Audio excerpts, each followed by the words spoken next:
এই বিধানসভা কখনো দেখেছেন? ভয়ে, বিজেপির ভয়ে আমরা 60-65টা লোক আছি। আমাদের ভয়ে আপনার মিডিয়া সেন্টারে তালা লাগিয়েছে। আপনাদের কখন টকশো হবে? গণতন্ত্রের চতুর্থ স্তম্ভ মিডিয়াকে যেভাবে গলা টিপে ধরেছে এখানকার বিধানসভার পরিচালকরা, with the help of Calcutta police, Mamata police, এটা নিয়ে টকশো কবে হবে আমি জানতে চাই। আপনার ডেমোক্রেসির কনস্টিটিউশনের ফোর্থ পিলার হচ্ছে মিডিয়া। সেই মিডিয়ার বিধানসভার অবস্থা দেখুন।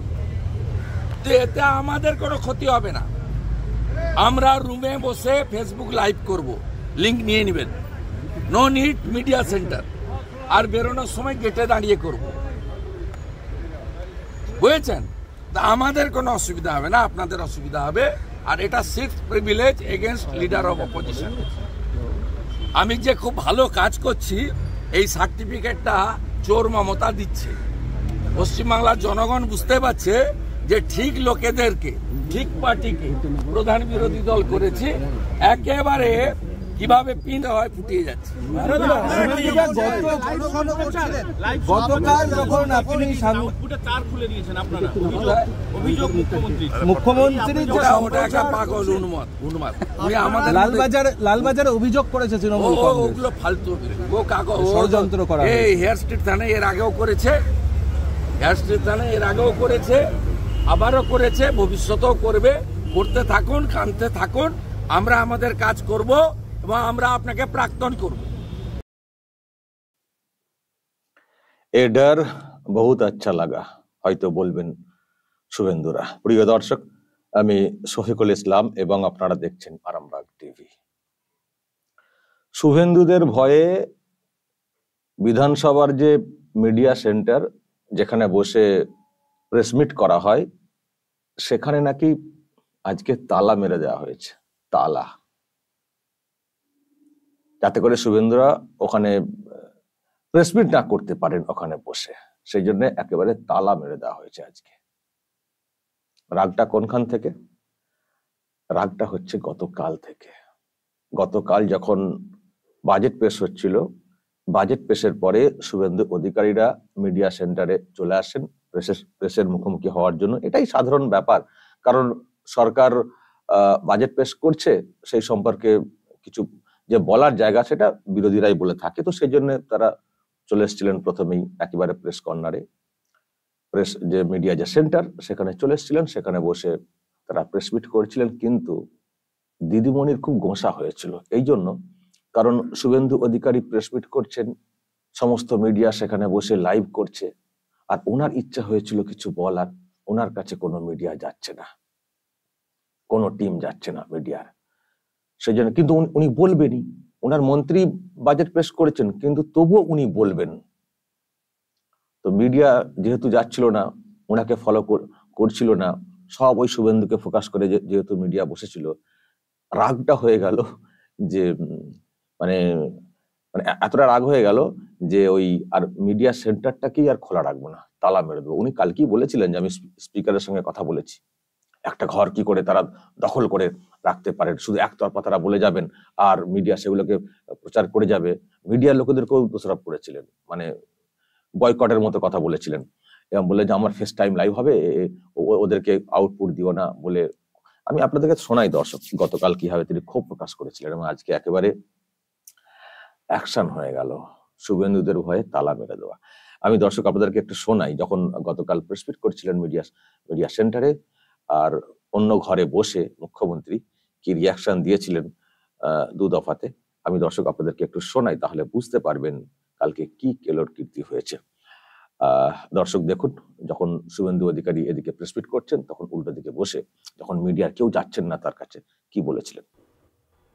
কিন্তু তারপরে আমাদেরও সরকারি পক্ষ থেকে প্রেস মিডিয়াকে কানেক্ট করা আছে, আপনারা সবাই জানেন। তো যদি আপনারা রেডি থাকেন তাহলে আমরা শুরু করতে পারি। আর যদি আপনারা মনে করেন না একতরফা বিজেপি যা বলবে সেটাই হবে, তাহলে কিন্তু I am sorry, I can't wait. এতটা অপেক্ষা আমার পক্ষে করা সম্ভব নয়। আপনারা সবাই জানেন আমার ফিভার আছে, তা সত্ত্বেও আমি এতক্ষণ ঠান্ডাতে বসেছিলাম, বাজেট পুরো বাজেট শুনেছি, তা সত্ত্বেও আমি বসে আছি, কারণ আপনারাই মিট করতে চেয়েছিলেন। যদি প্রেস মিডিয়া মনে করেন আপনারা আমাদের বক্তব্য শুনবেন না, আমার তাতে কোনো খেদ থাকবে না। আমি তাহলে বলবো thank you so much, sorry, আমি আর 5 মিনিট দেখব। 5 মিনিটের মধ্যে যদি আপনারা আমাদের অ্যালাউ করেন আমরা করব। বাট কেউ যদি ঘরে গিয়ে বসে থেকে জোর করে মনে করে আর কাউকে বলতে দেবো না, একতরফা বলার অধিকার একমাত্র একটি রাজনৈতিক দলে, তাহলে আমি সরি, তাহলে প্রেস মিডিয়ার এই রোলটাকেও আমরা ভালোভাবে গ্রহণ করতে পারবো না।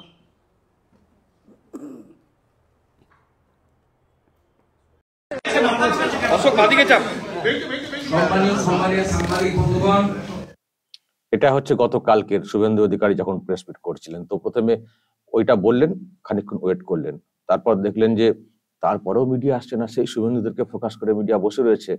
তারপর নিজে কিভাবে শুরু করেছিলেন আমি দর্শক সেটা আপনাদেরকে একটু শোনাবো। যে বাজেট আজকে পেশ করেছেন অ্যাসেম্বলির প্রেস কনফারেন্স রুমটা, আমি মাননীয় স্পিকারের কাছে এটা নিয়ে অলরেডি কমপ্লেন জানিয়েছি, কিন্তু আমরা যেহেতু আমাদেরও তো একটা সময়ের দাম আছে, ওদের তো কোনো কাজ নেই কাজ তো খই ভাজ, শুধু মিথ্যে কথা বলা, বাংলাকে অপমান করা, বাংলা মাকে অসম্মান করা, বাংলার সমগ্র মানুষকে অসম্মান করা ছাড়া আর কিছু বলার নেই। তাই তারা একতরফাভাবে উল্টো পাল্টা বলে যাচ্ছেন, যার কোনো ভিত্তি নেই। মানুষরা উল্টো পাল্টা কথা শুনতে চায় না, মানুষ চায় কাজের কথা। তাই যখন প্রেস মিডিয়া যখন ওদের একতরফাভাবে অ্যালাউ করেছেন, আমার কোনো আপত্তি নেই। আই এম সরি, আমি আর কোনো দিনই এই প্রেস মিডিয়ার সাথে আমি কথা বলবো না অ্যাসেম্বলিতে। আমি আমাদের ফেস টাইম লাইভকে বলছি, আপনারা কভার করুন, আর ওই লাইনটা ডিসকানেক্ট করে দিন, প্রেস কর্নার লাইন আমাদের ডিসকানেক্ট করে দিন। এইসব করেছিলেন গতকালকে এবং বলেছিলেন যে স্পিকারের সঙ্গে কথা বলেছি, তো স্পিকার তো একেবারে যে মিডিয়া সেন্টার সেখানে তালা মেরে দিয়েছেন। মানে মুখ্যমন্ত্রী বলেছেন, নেত্রী বলেছেন, উনি তো করতে বাধ্য, ওনার নিজস্ব স্বাধীনতা কতটা রয়েছে বা কতটা রাখতে পারেন। তো সেই জন্য আজকে একেবারে মিডিয়া সেন্টারে তালা মেরে দিয়েছেন। তো শুভেন্দু অধিকারী বলছেন, দেখুন আমরা 60-65 জন আছি, আমাদের ভয়ে তালা মেরে দেওয়া হয়েছে, ঠিক আছে, দরকার নেই, আমরা আমাদের রুম থেকেই লাইভ করব, রুমে যদি ক্যামেরা ঢুকতে না দেওয়া হয় ফেসবুকে লাইভ করব, সেটা আপনারা লিঙ্কটা নিয়ে আপনাদের চ্যানেলে চালিয়ে দেবেন, আর গেটের বাইরে আমরা কথা বলে নেব। কথা বলতে আটকাতে পারেন শুভেন্দু অধিকারীদেরকে, এই যে তাকে সাসপেন্ড করা হয় বিধানসভা থেকে, তো তার মুভমেন্ট কি আটকানো গেছে? বিধানসভার বাইরে, গেটের বাইরে বলবেন। মুভমেন্ট করার যদি ইচ্ছে থাকে কোথা থেকে আটকাবেন? আর যেখানে নামটা হচ্ছে শুভেন্দু অধিকারী, পেরেছেন এত কেস দিয়ে আটকাতে পেরেছেন, কিছু করতে পেরেছেন, মিডিয়া সেন্টারে তালা মেরে দিয়ে ভাবছেন ওনার বক্তব্য সব আটকে দেবো, এটা ছেলে মানুষই কাজ না। আসলে কালকে ওনার খুব গোসা হয়েছে এই জন্য, কারণ ওনারা যেভাবে বাজেটটা পেশ করেছিলেন তার সব ভুলগুলোকে ধরে দিচ্ছিলেন মিডিয়ার সামনে, এবং সেগুলো লাইভ টেলিকাস্ট হচ্ছিল, মানুষও বুঝতে পেরে যাচ্ছিলেন যে কতটা ঢপবাজির বাজেট, দান খয়রাতি করে ভোট বৈতরণী পার হওয়ার একটা চেষ্টা, এছাড়া আর কিছু নাই। তো এটা শুভেন্দু অধিকারীরা প্রেসের সামনে একেবারে খোলাসা করে দিচ্ছিলেন, সেটাতেই ওনার একটু জ্বলে গেছে আর কি, যে এতক্ষণ এইসব বলবেন আবার সেগুলো মিডিয়া টেলিকাস্ট করবে। আমি মুখ্যমন্ত্রী বসে রয়েছি বিধানসভাতে, আমার দিকে মিডিয়া আসবে না, কথা বলবো না বিধানসভাতে, ওদের সঙ্গে কথা বলবো না। সেই ছোটবেলায় হতো না, খেলতে খেলতে আড়ি কথা বলবো না, 5 ঘন্টা কথা বলবো না, আবার খাবো না, অনেকে বলে খাবো না কথাটা বলেনি, কথা বলবো না। মিডিয়ার সঙ্গে আড়ি করে এইসব করে হয়, আর এটা আবার মিডিয়া সেন্টারে তালা মেরে দিয়েছেন। কালকে মিডিয়ার সঙ্গে আড়ি, আজকে মিডিয়া সেন্টারে তালা, এরপরে কি করবেন? তখন লোকেরা বলবেন পালা রে পালা। যাই হোক দর্শক, এইসব হয়েছে। আজকে শুভেন্দু অধিকারী খোশ মেজাজি রয়েছেন, তালা মেরেছেন, তো কোনো যায় আসে না। তবে আজকে একটা কথা শুনছি যে বিরোধী দলনেতা নাকি রাজ্য সঙ্গীতকে অপমান করেছেন গতকালকে, মানে যখন রাজ্য সঙ্গীত, যেটা আর কি নিজেরা ঘোষণা করেছেন, বাংলার মাটি বাংলার জল, তো যখন এটা হচ্ছিল ওনারা নাকি উঠে দাঁড়াননি, ওনারা বন্দে মাতরম, জয় শ্রীরাম এসব বলেছেন, তো সেটা নাকি অপমান করেছেন। সেই জন্য সব স্বাধিকার ভঙ্গের ব্যাপার স্যাপার নোটিশ ফোটিশ, শুভেন্দু বলছেন এ তো আমার তো গা আসা হয়ে গেছে, এ তো কত রকমের এসব নোটিশ আমার নামে ইস্যু করা হয়। কিন্তু প্রশ্ন দর্শক, কিসের অপমান? রাজ্য সঙ্গীতটা কোত্থেকে ঠিক হয়েছে? রাজ্য সঙ্গীত যেটা করেছেন, হ্যাঁ কবিগুরুর গানের প্রতি আমাদের একটা আবেগ রয়েছে, সেটা নিয়ে কোনো ব্যাপার নেই। যদি বলেন যে কবিগুরুর গানকে অপমান করা হয়েছে, সেটা তবুও আমি বলবো যে ঠিক আছে, কবিগুরুর গান হিসেবে বললে ঠিক আছে, কিন্তু রাজ্য সঙ্গীত বলে তাকে উঠে দাঁড়াতে হবে, মানে এইভাবে করতে হবে, এটা কি করে হয়? আর কবিগুরুর গান অপমানিত এইভাবে হয়তো করা হতো না যদি না আপনারা ওইভাবে একটা নিজস্ব মতো করে নোটিশ ইস্যু করে নবান্ন থেকে ঠিক করে ফেলতেন রাজ্য সঙ্গীত। কবিগুরুর গান বহু জায়গাতে হয়, বহু জায়গাতে আমরা শুনি, যথেষ্ট সম্মান দিই কি ভালো লাগে তো, খুব সুন্দর লাগে তো। আর রাজ্য সঙ্গীত যেটা বলা হচ্ছে কোথায় করেছে? রাজ্য সঙ্গীত কি বিধানসভাকে ছুঁয়ে বিধানসভা থেকে পাস হয়ে বিষয়টা হয়েছে? আপনি তো নবান্ন থেকে পাস করে দিয়েছেন, নবান্ন থেকে একটা অর্ডার করে দিয়েছেন, ওর কোনো ভ্যালু নেই। আমি তো বলছি নতুন সরকার এলে ওই সঙ্গীতের রাজ্য সঙ্গীত থাকবে না। বাংলা বাঙালির সেন্টিমেন্ট, রবীন্দ্রনাথ ঠাকুরের সেন্টিমেন্ট এইসব বলে সব জায়গায় হয় না, ওটা একটা প্রসেস মেনে হয়নি। একটা সিস্টেম, একটা অ্যাক্ট করতে গেলে বিধানসভায় বিল এনে পাস করানো, রাজ্যের পালকে দিয়ে সই করানো ইত্যাদি করে একটা সিস্টেম করলে তখন অপমান অসম্মানের ব্যাপারটা আসে। কিন্তু আপনার একটা নোটিশ, একটা রেজলিউশনের মতো একটা নোটিশ ইস্যু করে দিয়েছেন নবান্ন থেকে, তো সেটা আবার কি করে রাজ্য সঙ্গীত হয়ে গেল? সেটা আবার কি করে হয়ে গেল? বিধানসভাকে ছুঁয়েছেন যে বিধানসভার এমএলএদেরকে বলছেন যে আপনি অপমান করছেন। বিধানসভাকে জানানো হয়েছিল, বিধানসভা থেকে বিল পাস করানো হয়েছিল, এটাকে অ্যাক্ট করা হয়েছে, হ্যাঁ এটা পাস করা বিষয়। নবান্ন থেকে একটা ইস্যু করে ফেলেন, মন করা একটা কথা, আমি অমককে রাজ্য সঙ্গীত করে দিলাম, অমককে রাজ্য ফুল করে দিলাম, অমককে রাজ্য করে দিলাম, বললে কি হয়ে গেল নাকি? একটা বিধানসভা পাস হয়ে আসবে না, এত বড় একটা সিদ্ধান্ত, যা খুশি বললে কি হয়ে গেল?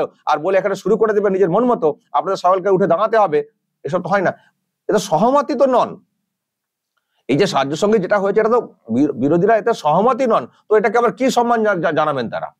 আপনি তো একতরফা ভাবে নবান্ন থেকে একটা নোটিশ ইস্যু করেছেন, এটা তো সিস্টেমও নয়। তো যেটা সিস্টেম মেনে হয়নি সেটাকে আবার সম্মান জানানোর আবার কি ব্যাপার রয়েছে? এটা নিয়ে আবার স্বাধিকার ভঙ্গ না কি সব বলে আবার বলা হচ্ছে, ঘোড়ার ডিম, কিচ্ছু নাই। এসব টিকবে না, এসব টিকবে না, আদালতে গেলেও টিকবে না। আদালতই প্রশ্ন করবে কোত্থেকে হয়েছে এটা, রাজ্য সঙ্গীত কোত্থেকে হয়েছে? বাড়ি থেকে কালীঘাট থেকে নবান্ন চেয়ারে বসে বলে দিয়ে হয়ে গেল, মন গড়া কথা, মানুষকে নিয়ে চলতে হবে না, বিধানসভাকে ছুঁয়ে বিষয়টা কাজ করাতে হবে না, রাজ্যপালের সম্মতি লাগবে না, হয়ে গেল। যেটা যেটা যেটা কোনো অ্যাক্টই হলো না, বিল পাস হলো না, তার আবার আইনি অধিকার কি করে আসে? সেই বিষয়ে আবার আইনি পদক্ষেপ কি করে হয়, যেটা আইন পর্যায়ে আসেনি? ফলে এগুলো সব ছেলে মানুষই, আবার মুখ থুবড়ে পড়বেন, আবার মুখ থুবড়ে পড়েন। মানে শুভেন্দু জ্বালাই যে কি করবেন যেন ভেবে উঠতে পারছেন না। যা ইচ্ছে তাই বলে যাচ্ছেন, যা ইচ্ছে তাই করে যাচ্ছেন। আর শুভেন্দুরাও ঢাক বাজিয়ে দিচ্ছেন, করেছেন, তালা মেরেছেন ধর স্বাধিকার ভঙ্গের নোটিশ দিয়েছেন, কি যায় আসে? জানেন তো, উনি তো জানেন যে একটাও টিকবে না। কিন্তু আমি আবার বলছি দর্শক, শুভেন্দুদের ভয়ে যেভাবে মিডিয়া সেন্টারে তালা মেরে দিয়েছেন, আরে মুখে তালা মারতে পারবেন? শুভেন্দু অধিকারীদের মুখে কি তালাটা মারতে পারবেন? মিডিয়া সেন্টারে তালা মারলে কি হবে? আজকে দিন আবার বলবেন, এই বাইরে বেরিয়েছে আবার বলবেন, কি করবেন?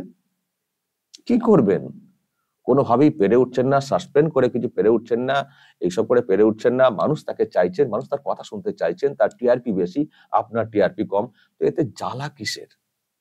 কুণাল ঘোষ একটা কথা বলেন শুনেছি আমরা, যে আমি এইসব করবো এসব করবো, কারোর জ্বালা হলে ইজগার্ড ব্যবহার করবেন, ইজগার্ড লাগিয়ে নিতে বলবেন। আমি শুধু ভাবছি যে কুণাল ঘোষ যে সাজেশনটা দেন অন্যদেরকে, ওটা একটু তাহলে ব্যবহার করুন, ইজগার্ড লাগান।